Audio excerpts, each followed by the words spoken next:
In a shocking and unprecedented twist that has left fans of the bold and the beautiful reeling, a long-simmering rivalry has exploded into tragedy.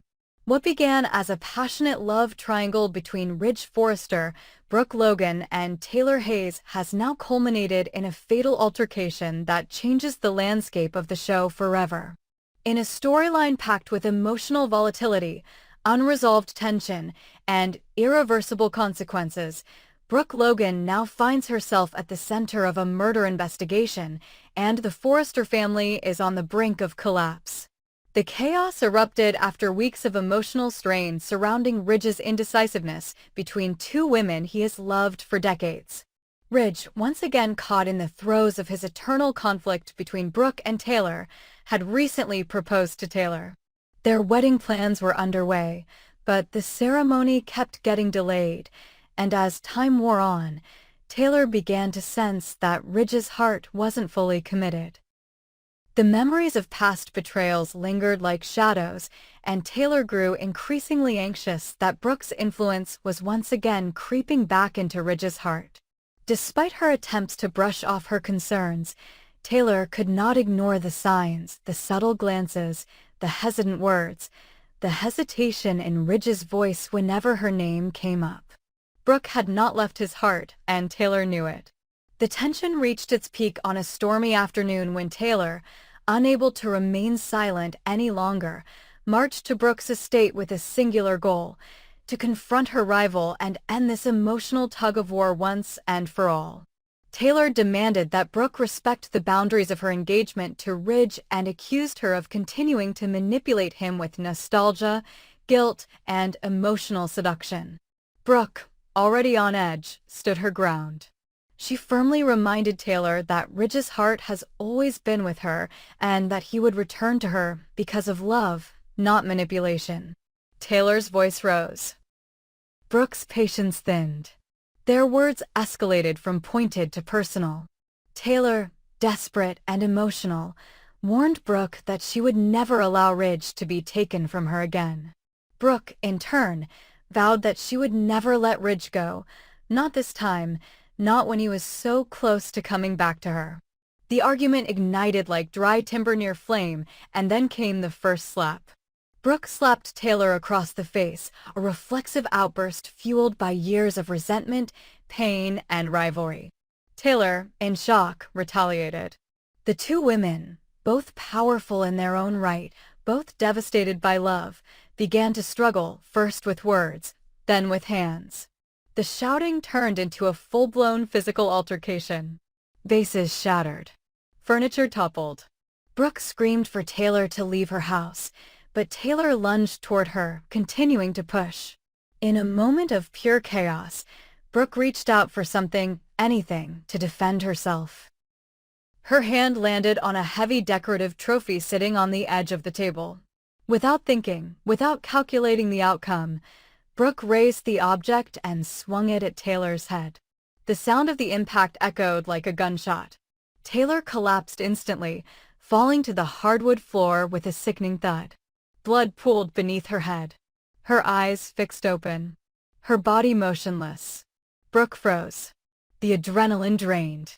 The reality of what she had done consumed her in a tidal wave of panic and horror. She fell to her knees beside Taylor, screaming her name, shaking her limp shoulders, begging for a response. But Taylor didn't move. Brooke's hands trembled, now stained with blood. She fumbled for her phone and called the only person she could reach. When Ridge arrived minutes later, his world stopped. He found Brooke sobbing on the floor, her arms wrapped around Taylor's lifeless body. The scene before him shattered every illusion he had left. His fiancée was gone. His children's mother was gone. The woman he had just promised to spend his life with gone. And standing over her, in shock and horror, was Brooke. Ridge's grief quickly turned to rage. He demanded answers, shouted through clenched teeth, unable to process the scene in front of him. Brooke tried to explain, tried to say it was an accident, a moment of panic, a reaction gone wrong. But her words only fueled his fury. Ridge yelled that she had taken Taylor from him forever. that no apology could undo what had been done. And then, Ridge picked up the phone and called the police himself.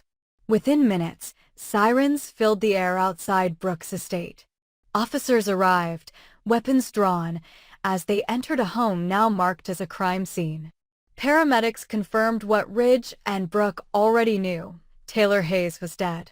Homicide detectives took statements.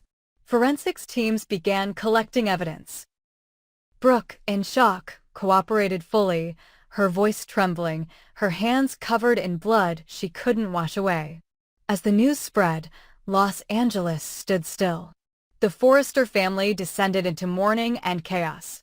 Steffi, now grieving her mother, was inconsolable. Thomas erupted in anger, vowing that Brooke would pay.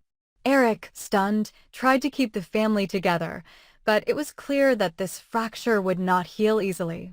Donna and Katie tried to comfort their sister, but even they could not comprehend how everything had gone so wrong, so fast. Hope, caught in the crossfire, found herself defending her mother while feeling deep sorrow for Steffi and Thomas. Liam questioned whether justice could ever bring peace. Bill Spencer, always watching from the sidelines, saw this moment as both tragedy and opportunity, what it meant for Forrester Creations, for Ridge, and for Brooke's legacy. The Logan versus Forrester war had escalated beyond repair. As Brooke was taken into custody and booked for involuntary manslaughter, the show entered one of its darkest, most emotionally charged chapters. The woman once seen as the eternal romantic heroine now stood accused of killing her greatest rival. Fans across the globe were divided. Was it truly self-defense, or did Brooke let her rage finally take control? Was this justice or tragedy? Could the bold and the beautiful ever return to normal after such a seismic event? Behind the scenes, the death of Taylor signaled a dramatic shakeup in the cast. With this storyline, Krista Allen, who had taken on the role of Taylor, exited the show, closing a long and storied chapter in one of the most iconic rivalries in soap opera history. But the showrunners did not take the exit lightly. They crafted a send-off that would not only honor Taylor's legacy, but set the stage for months, if not years, of drama, betrayal, redemption, and fallout. The trial of Brooke Logan now looms over Los Angeles like a storm. With Ridge torn between grief and justice, and the Forrester family divided like never before, the consequences of this one fatal moment will ripple through every relationship, every alliance, and every business dealing in the city. As Brooke prepares to fight for her freedom, she does so knowing she's already lost the love of her life, the trust of her family, and the moral high ground she once clung to. And in the silence that followed Taylor's final breath, the bold and the beautiful transformed forever. In what may go down as one of the most explosive and emotionally devastating arcs in the history of The Bold and the Beautiful, the series delivers a dramatic crescendo that leaves no character untouched and no fan unshaken.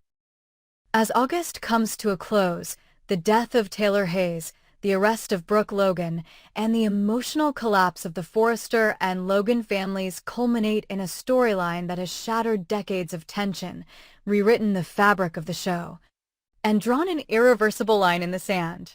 It began with a confrontation, one of many in the long and bitter rivalry between Brooke and Taylor, two women forever locked in a battle over one man, Ridge Forrester. But this time, the fight didn't end with accusations or slaps. It ended in death. And now, the fallout is setting fire to everything that once held this world together. As the police escorted Brooke from her home, handcuffed and drenched in tears, Hope Logan stood frozen, her face pale, her voice gone. She had just arrived, unaware that moments earlier, her mother had accidentally killed Taylor in a chaotic fight fueled by desperation, jealousy, and fear. Brooke had reached for a decorative object in self-defense. At least that's what she insisted, and struck Taylor in the head, ending a rivalry with one fatal blow. Hope couldn't process it. The woman who had raised her, guided her, stood for love and family, now sat in the back of a police cruiser as the suspected killer of the woman who had been her stepmother, her children's grandmother, and her lifelong opponent. Hope rushed to Ridge's side, but he refused to look at her.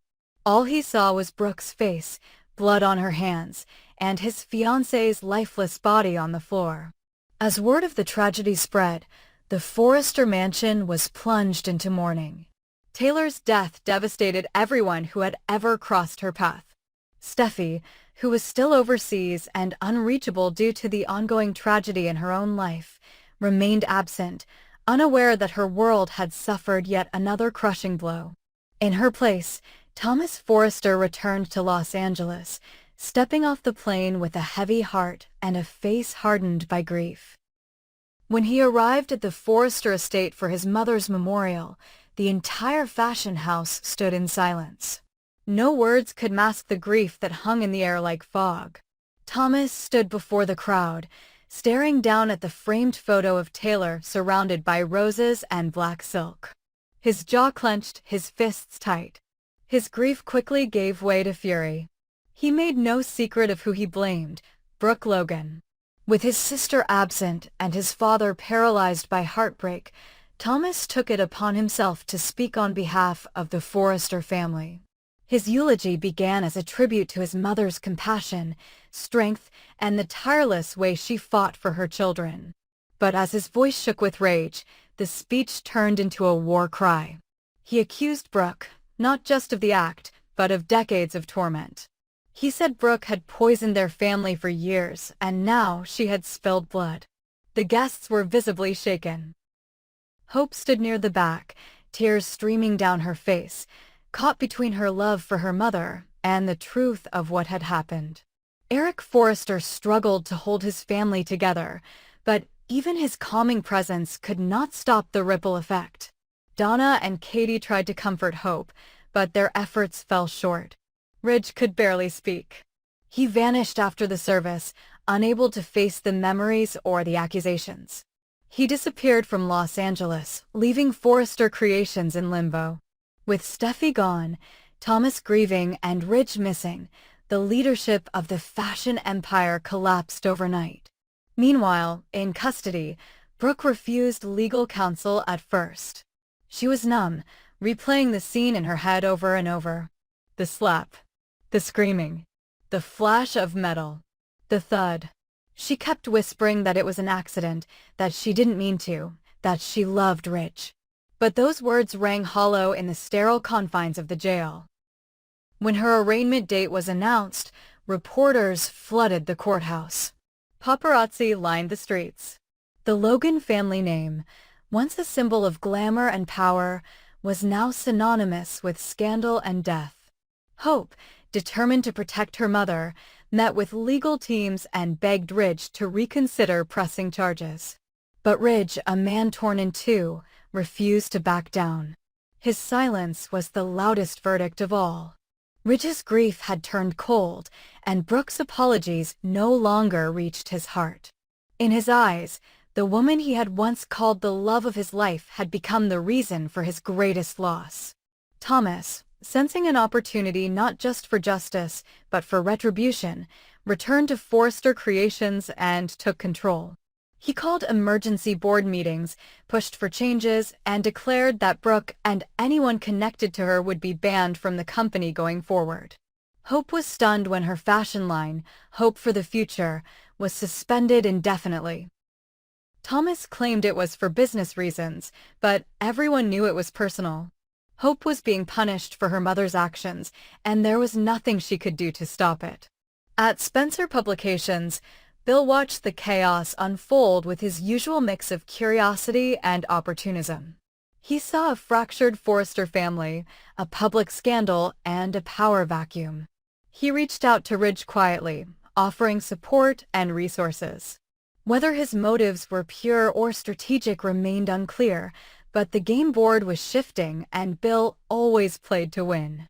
As September loomed, the show reached a turning point. The final week of August delivered the emotional apex of the summer. A beloved character was gone. A legacy matriarch was imprisoned. Families were divided, alliances broken, and the future of Forrester Creations uncertain. Viewers were left to question whether this was the beginning of a new era or the end of a chapter too sacred to rebuild. The courtroom drama ahead promises to be one of the most intense in series history. Will Brooke be found guilty? Will Ridge forgive her? Can Hope survive the professional and personal fallout? Will Steffi return to find her mother dead and her family in ruins? And how far will Thomas go to ensure Brooke pays with more than just her freedom? As the dust settles, one thing is clear: this isn't just a storyline. This is a reckoning. And the bold and the beautiful has never been more unforgiving.